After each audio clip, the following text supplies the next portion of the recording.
the 21st reading of Wonder. I woke up later in the night and it was still dark and I wanted to go and see Mummy. Mummy, I whispered as she was asleep. Can I sleep with you? Mummy scooched over and let me sleep in the bed with her, and I started asking questions. Is your hand okay? Yes, darling, it's okay. It was just a little nip. Mummy, I'm really sorry about what I said. It's okay, shh, she said, and she rubbed her face up against mine, so I knew it was okay. She didn't have to say it. Is Via ashamed of me? No, honey, she said, she's not. She's just adjusting to a new school. And that's not easy, starting at a new school or moving to middle school or high school. You know that. Yeah, I'm sorry I called you a liar. Go to sleep, sweet boy. I love you so much.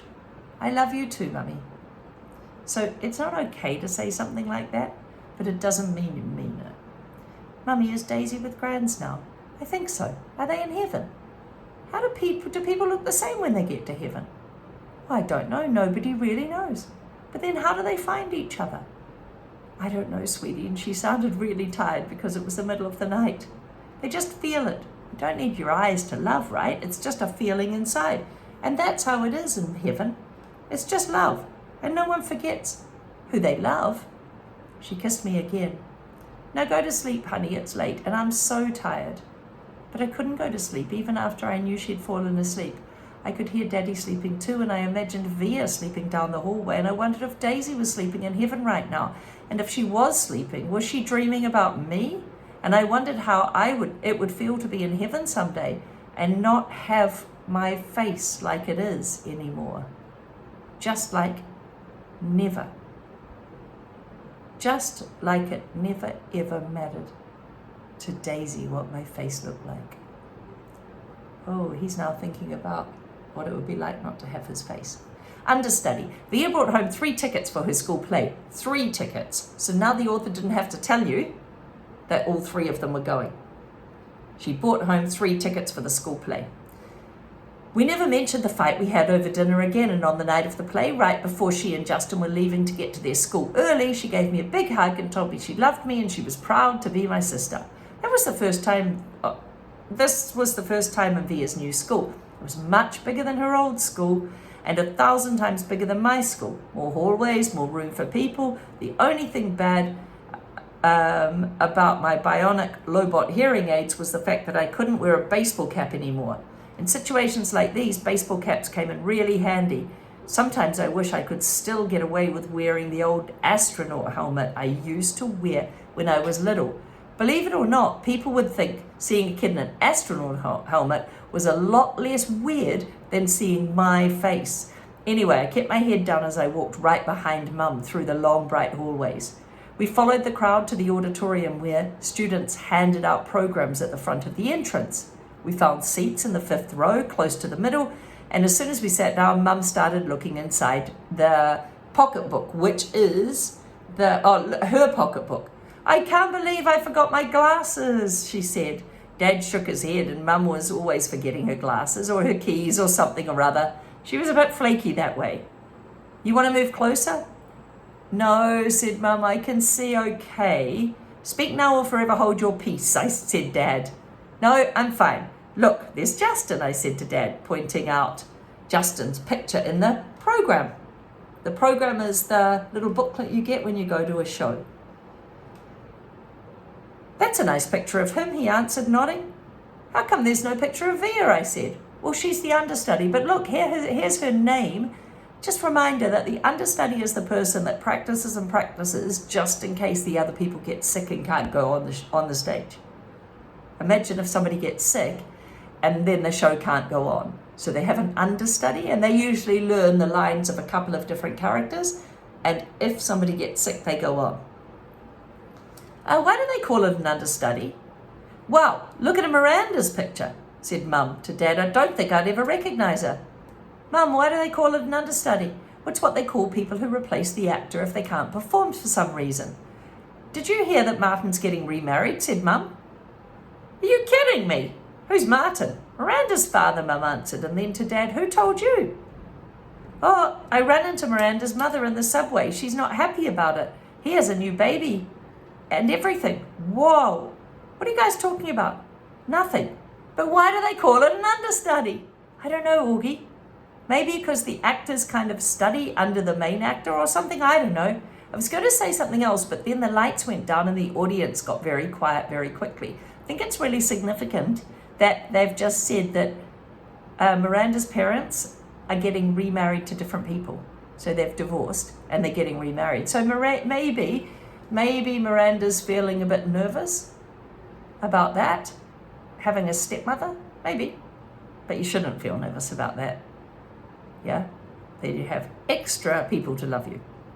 I was going to say something else, but then the lights went down and the audience got very quiet quickly. Daddy, can you please not call me Augie Doogie anymore? Dad smiled and nodded and gave me the thumbs up. I think this is another sign that Augie is changing and becoming more mature and more a teenager. He doesn't want to be called a nickname in public. The play started, the curtain opened, the stage was completely empty except for Justin, who was sitting on an old rickety chair tuning his fiddle. He was wearing an old-fashioned type of suit and a straw hat. The play's called Owltown, he said to the audience. It was written by Thornton Wilder, produced and directed by Philip Davenport. The name of the town is Grover's Corner, New Hampshire, just across the Massachusetts latitude line. The first act shows a day in our town, May 1901. The time is just before dawn. I knew right then that I was going to like this play. It wasn't like other plays, like The Wizard of Oz or Cloudy with a Chance of Meatballs. No, this was a grown-up play. I felt very smart sitting there watching it.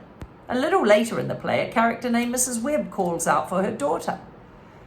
Her daughter's name was Emily, and I knew from the program that that was the part Miranda was playing. So I leaned forward to get a better look at Miranda. That's Miranda, Mummy whispered to me, squinting at the stage, when Emily walked out. She looks different. Mum, I know you don't have your glasses, but it's Via. Oh, said Mum, lunging forward in her seat. Shh, said Dad. It's Via, Mum whispered to him. I know, said Dad, smiling. I can see it. Shh. The play was so amazing, I didn't want to give away the ending. It's the kind of ending that makes people in the audience teary. Mum totally lost it when Via, as Emily, said, Goodbye, goodbye world, goodbye Grover's Corner, Mama and Papa, goodbye to the clocks ticking, and Mama's sunflowers, and the food and the coffee and the new iron dresses and the hot baths and sleeping and waking. Oh, Earth, you're too wonderful for anyone to realize. Via was actually crying while she was saying this, like real tears. I could see them rolling down her cheeks. It was totally awesome because she was acting. After the curtain closed, everyone in the audience started clapping. Then the actors came out one by one. Via and Justin, being the main characters, were the last ones. The whole audience stood up and were clapping and cheering. Bravo! I heard Dad yelling through his hands. Why is everyone getting up? I said. It's a standing ovation. A standing ovation is when everyone stands up and claps to show how good it was. So I got up and I clapped and I clapped and I clapped until my hands hurt. For a second, I imagined how cool it would be. Via and Justin right there, having all these people standing up and cheering for them. I think there should be a rule that everyone in the world should get a standing ovation at least once in their lives. Maybe in our class, if someone does something amazing, like what we call a kids up front or something, you can give them a standing ovation. Finally, after I don't know how many minutes, the line of actors on stage stepped back and the curtain closed in front of them. The clapping stopped and the lights went up and the audience started getting up to leave. Me, Mum, Dad made our way to the backstage. Crowds of people were congratulating the performers surrounding them, patting them on the back. We saw Via and Justin at the center of the crowd, smiling at everyone, laughing and talking. Via, Dad shouted, waving his hands through the crowd. When he got close enough, he hugged her and lifted her off the floor a little bit. You were amazing, sweetheart. Oh, Via, Mum was screaming, oh, so good, and hugged Via so hard I thought Via might suffocate. But Via was laughing. You were brilliant, said Dad. Brilliant, said Mum. And you, Justin? said Dad, shaking Justin's hand and giving him a hug at the same time. You are fantastic. Fantastic, Mum repeated. Remember that Justin said his parents don't really care about him that much, so it must be nice to have Via's family caring so much. Fantastic. What a shock to see you up there, Via, said Dad. Mum didn't even recognise you at first. I didn't recognise you, she said, her hand over her mouth. Miranda got sick right before the show started. There wasn't even time to make an announcement. Usually they come out and announce that the understudy is acting on the stage. I have to say, she looked kind of strange because she was wearing all this makeup. I've never seen her like that before. What, and you just stepped in right there at the last minute, said Dad. Whoa! She was amazing, wasn't she, said Justin, his arm around Via. There wasn't a dry eye in the house, said Dad. Is Miranda okay? I said. But no one heard me. At that moment, a man who I think was their teacher came over to Justin and Via and clapped his hands. Bravo, Olivia and Justin! He was so impressed. I flubbed a couple of lines, said Via. I flubbed. Like stumbled on? Blah, blah, blah, blah, blah, like that. I flubbed a couple of lines, said Via. But you got through it, said the man. Mr. Davenport, these are my parents, said Via. You must be proud of your girl. We are. And this, she said proudly, is my little brother August.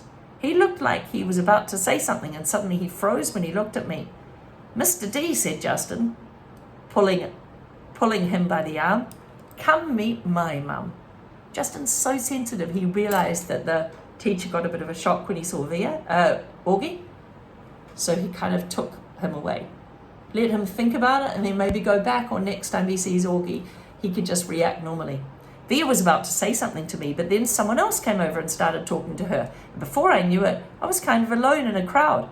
I mean, I knew where Mum and Dad were, but there were so many people all around us, and people kept bumping into me and spinning me around a bit, giving me one or two looks, which made me feel kind of bad. I didn't know if it was because I was feeling hot or something, but I kind of started getting a bit dizzy. People's faces were blurring in my head and their voices were so loud it was almost hurting my ears. I tried to turn the volume down on my low-bot ears. Remember there was a little volume button like your headphones? But I got confused and turned them louder at first, which was kind of a shock to me. And then I looked up and I didn't see Mum or Dad or Via anywhere. Via, I yelled, and I started pushing through the crowd. Mummy! I really couldn't see anything but Mummy's stomach, but my people's stomachs and ties all around me. Mummy!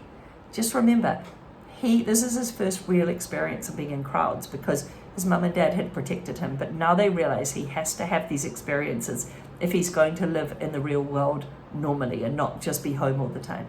But that's the same with anyone. Doesn't matter whether it's your face, or you might just be the sort of person that gets really anxious or is a bit protected by your parents and you don't get lots of experiences. At some stage you have to feel uncomfortable and get over that uncomfortable and figure out that you can get over the uncomfortable. So he's all panicky, no one's there, he can't see anyone, he's in a big crowd. But of course he's safe. Suddenly someone picked me up from behind. Look who's here, said a familiar voice. Okay, who is it?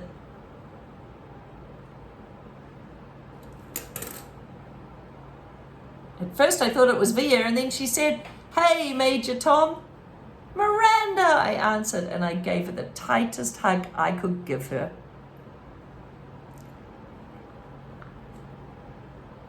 Maybe there's some connections being rebuilt.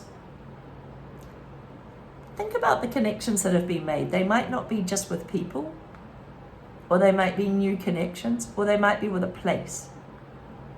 Maybe you can think about it, or maybe you can map it with connections, write down places and people in the last little while, and those connections that have been built. Personally, I feel like he's made a connection to the school now, Miranda's school, so maybe he'll feel more comfortable and she'll feel more comfortable. And maybe they're rebuilding a connection with Miranda. There must be some other ones.